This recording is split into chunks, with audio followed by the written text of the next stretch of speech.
I'm Madison Walker, and the moment my father dragged a razor across my head on the morning of my own wedding, something in me finally broke. It wasn't the humiliation that destroyed me. It was the way he looked at me afterward, like I was nothing worth keeping. That was the moment I realized my childhood fear hadn't faded. It had been waiting, and today, it finally came for me. The dirt road leading to the ranch hadn't changed at all. It still kicked up the same pale Wyoming dust that used to cling to my boots when I was a kid, the kind that settled into every crack of the old pickup and never really washed out. The Tetons hovered in the distance, sharp and cold against the sky, making the ranch look even smaller than I remembered. And on the porch stood the man whose shadow I'd spent most of my life trying to step out of, arms crossed, jaw tight, watching my truck pull in as if I were a stranger trespassing on land he guarded with his life. There was no smile waiting for me, no welcome home, just the familiar weight of his silence pressing down the moment I stepped out. Lynn met me first, her hands warm on my arms, her voice soft in the way people speak when they're trying to hold the peace together with nothing but gentle intentions. She'd insisted I come back the night before the wedding, insisted that loose ends shouldn't be carried into a marriage. I agreed, not because I believed a single night could fix decades, but because avoiding this place forever felt like leaving a wound unstitched. Dinner was a quiet scrape of forks and plates. Every attempt Lynn made to start a conversation was swatted away by my father's short, clipped interruptions. We ate fast, like a family trained to finish before words had the chance to turn sharp. Later, alone in my old room, I sat on the edge of the bed and looked at the framed photo of us on horseback. He looked younger then, sunburned and proud, a hand steady on my shoulder as if guiding me forward. But time had carved distance where trust used to live. I turned off the lamp, letting the room go dark, unaware that this would be the last moment of calm before my entire world split open. Cold. That was the first thing I felt, an unnatural, biting chill pressed against skin that shouldn't have been exposed. My eyes snapped open, and my hand flew to my head before my mind had even caught up. The moment my palm met smooth skin, a shock ripped through me so fiercely I stumbled out of bed. I reached the mirror, and the reflection staring back nearly buckled my knees. My scalp was bare, shining, wrong. I looked like someone recovering from a hard season of medical treatment, not a woman less than 24 hours from her wedding. I touched the curve of my head again, as if hair might somehow reappear if I wished hard enough. Then I saw it. A folded piece of paper on the nightstand, one line carved into the page with a heavy hand. "Tomorrow you will not make a fool of yourself with that wedding." My stomach dropped. No one else in this house would write something like that, or believe they had the right to. The truth landed with a thud in my chest. My father had shaved my head. A ringing rose in my ears. I grabbed my phone on instinct, desperate to call Elias, to hear something steady and familiar. But the screen was dead. Water pooled beneath the cracked case. I remembered the splash from the night before when I helped Lynn in the dark. How I didn't notice anything missing until now. Of all the times for that to happen, it had to be today. I was stranded in a place that used to be home, but now felt like hostile ground. When I stepped into the kitchen, my father was standing by the counter, arms firm, expression locked into that cold, immovable wall he'd perfected long before I ever understood it. He didn't look shaken. He didn't look sorry. He looked resolved. He told me he'd done the right thing, that I didn't understand what he was preventing. His tone wasn't angry or frantic. It was calm in a way that terrified me more than shouting ever could. Years of responding to emergencies should have prepared me for shock. But nothing prepared me for the quiet certainty of a parent who believes their control is righteous. I didn't argue. I didn't challenge him. I simply stepped back, realizing that if I stayed in that kitchen another second, the part of me holding everything together would crack wide open. All I knew was I needed to get out, before more of me was taken. I stepped outside just as a black SUV rolled up the driveway, its polished grille catching the early morning sun. It wasn't Elias's truck. This one looked government-issued. or close enough to ask questions I wasn't ready for. He was out of the car almost before it stopped, striding toward me with a focus that went straight through my panic. He didn't flinch, didn't stare, didn't ask what happened. He just reached me, steady hands closing around mine, grounding me in a way I didn't know I needed until that second. And then he said the words that cut through the chaos. "I have a plan." He wrapped his coat over my shoulders and guided me toward the SUV. Behind us, my father's voice tore across the yard, furious and shaking, demanding to know what right Elias had to take me. Elias didn't turn. He simply opened the door and helped me in, shielding me from the storm behind us. We didn't drive toward the lodge. The SUV veered into the woods, wheels crunching over frozen dirt until a steel building emerged between the trees. The faded sign read Federal Wildlife Station, though the humming lights and warm air inside told a different story. A small team waited, moving with quiet purpose. One woman, silver hair, black clothes, eyes sharp, stepped forward as if she'd been expecting me. Harper. She studied my bare scalp, then met my eyes with steady calm. "Let me help you take back what was stolen from you this morning." I didn't understand how she knew what she knew, or why this place existed, or why Elias had brought me here. But as she led me deeper inside, one truth settled hard and cold in my chest. Whatever was unfolding wasn't just about a father crossing a line. It was about a past I didn't realize had been chasing me. The SUV stopped in front of a weather-beaten metal building, its rusted wildlife station sign barely hanging on. Yet the glow from inside was bright, sterile, alive. I stepped toward the heavy steel door with the strange feeling that the nightmare from the ranch had simply changed masks rather than ended. Harper guided me into a small room and pulled a chair up to a wide mirror framed in cold white lights. The fluorescent glow hit my bare scalp, showing every line and shadow left behind. Instead of shame, an unexpected stillness spread through me, like I was seeing the truth of myself for the first time. Elias stayed close, one hand on the back of the chair, steady but not controlling. Harper leaned in and said I wasn't the first to walk in wounded, and she knew I was stronger than anything my father ever believed. The words struck deep. I hadn't told her a single thing about him. Then came the first crack. She mentioned my file, a file I didn't know existed. Elias shot her a warning glance, but the damage was done. While they stepped into the hallway to talk in hushed tones, I brushed my fingertips across a folder left on the counter. One line peeked out from the top page. Walker, subject reference, 2018 investigation. My name. His. The word investigation staring back like a revelation I wasn't ready for. Harper returned as if sensing exactly what I'd seen. She gently turned the mirror toward me and said some family secrets aren't spoken, yet still shape our lives. Her tone made it clear she wasn't talking about strangers. She worked quietly, softening the harsh edges of the shave, smoothing my skin, clipping on small earrings to bring warmth back to my face. When I looked at myself again, I saw someone preparing to confront something bigger than humiliation. Elias came back with the truth sitting heavy in his eyes. He told me he wasn't who I thought he was, and that my father hadn't only signed his own name where he shouldn't have. I wasn't walking into a wedding later. I was walking into a room where long-buried truth was waiting for me. We left the facility in a 3 SUV formation, cutting through patches of old snow. The deeper we drove into the mountains, the more it felt like I wasn't being taken to my ceremony, but delivered to a reckoning. The radio crackled. Unit 3 in position. The father is already at the lodge. I felt the words land like a punch. When I asked Elias what else he hadn't told me, he hesitated, then said he couldn't share everything until he knew I was safe. Safe. That word chilled me more than the morning had. As we climbed toward the lodge, ranchers stood beside their trucks, watching the convoy with hard suspicion. One muttered that Walker must have messed up again. Shame and dread tangled in my throat. The SUV slowed. Elias held me back before I reached for the door. He opened a tablet and turned the screen toward me.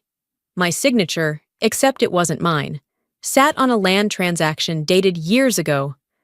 My legs weakened. He told me my father had been using my name in land deals since 2018, tying me to transactions now under federal review. If the truth didn't come out today, the investigation would come for me next. The lodge ahead no longer looked like a wedding venue. It looked like judgment, and I had no choice but to walk straight into it. The moment I stepped into the lodge, the cold wind rushed in behind me, dragging every pair of eyes with it. Conversations died mid-laugh, glasses froze halfway to mouths, and the room slipped into a silence thick enough to taste.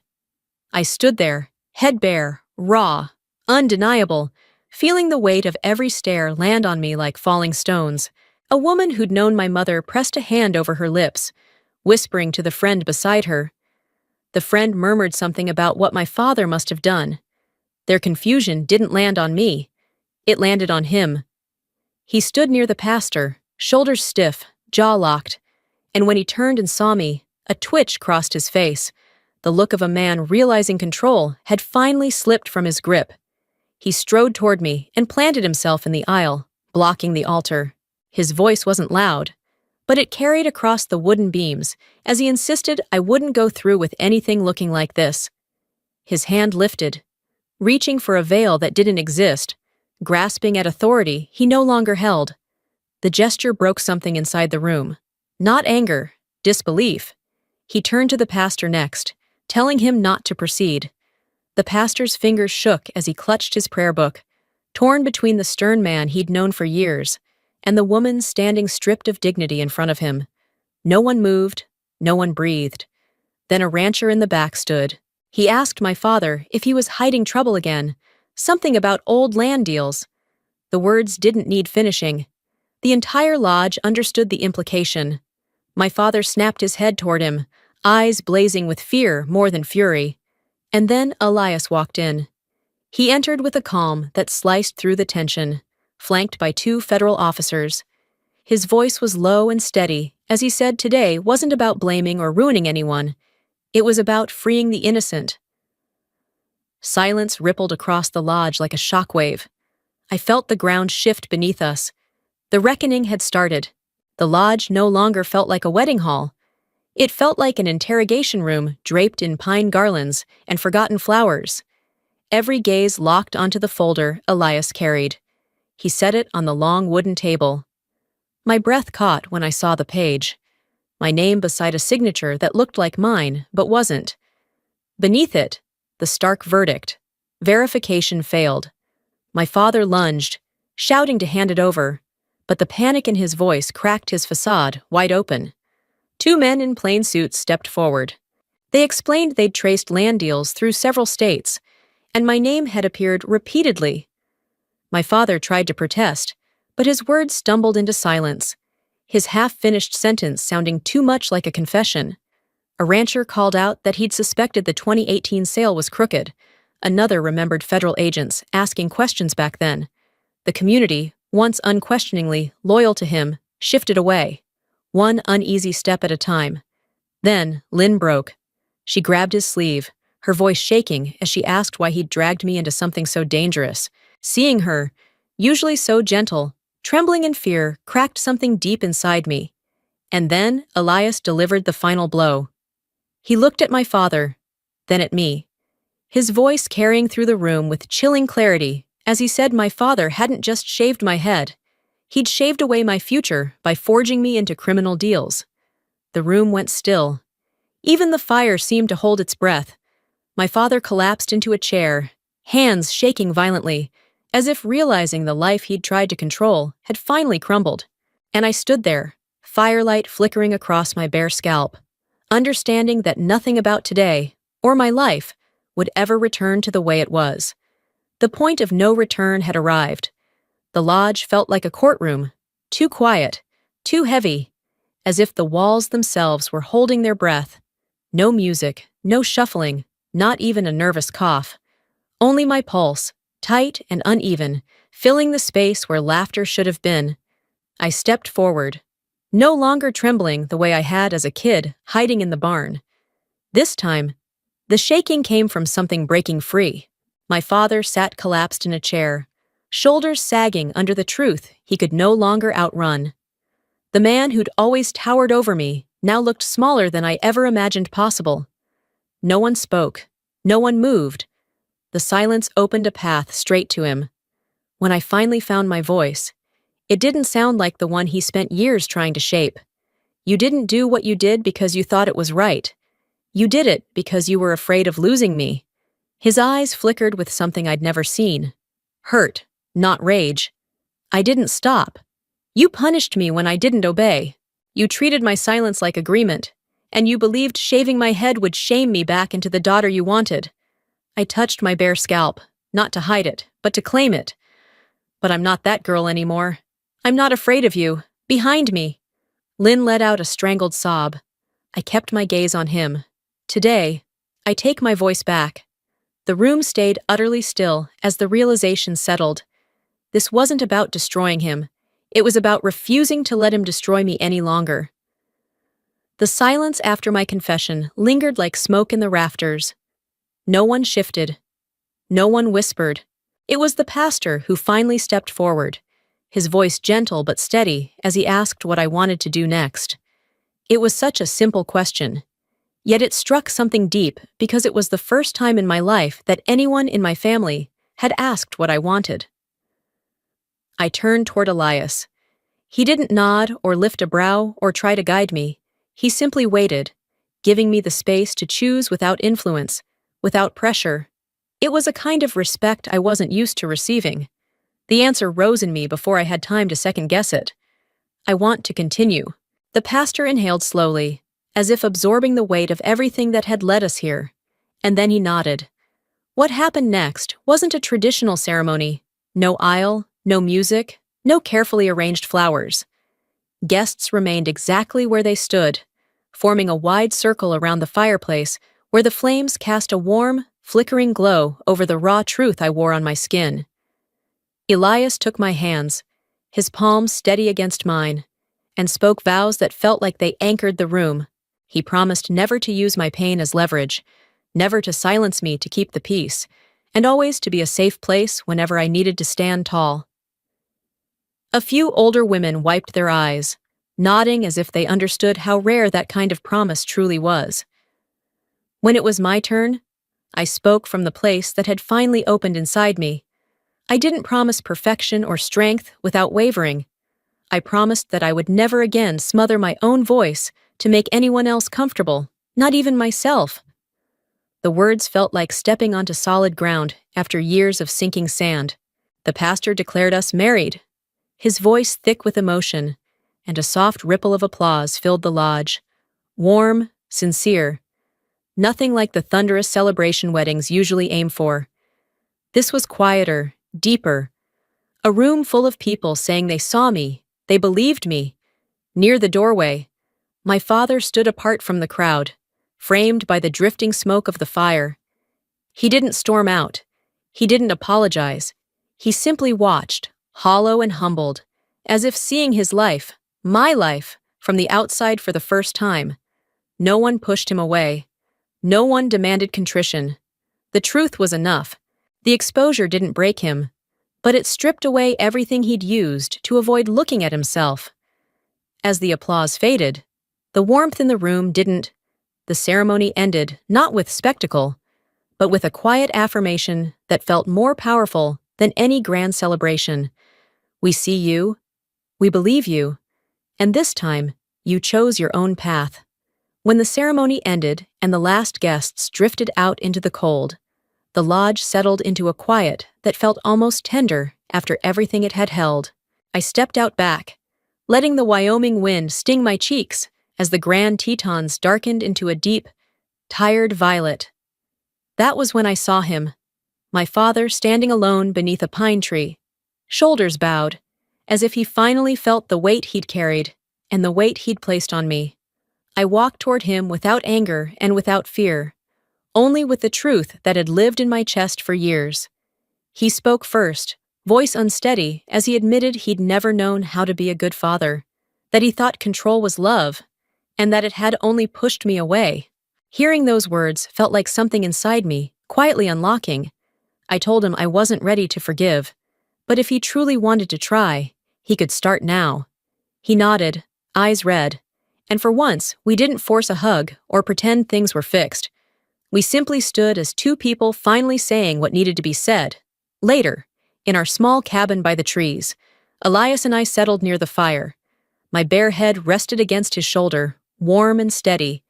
He reminded me that hair would grow back, but freedom wouldn't. Not unless I protected it.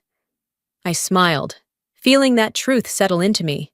Snow drifted outside the window, wind whispering through the pines, and for the first time in years, the only voice I heard was my own. This was the beginning of the life I chose, finally, fully mine,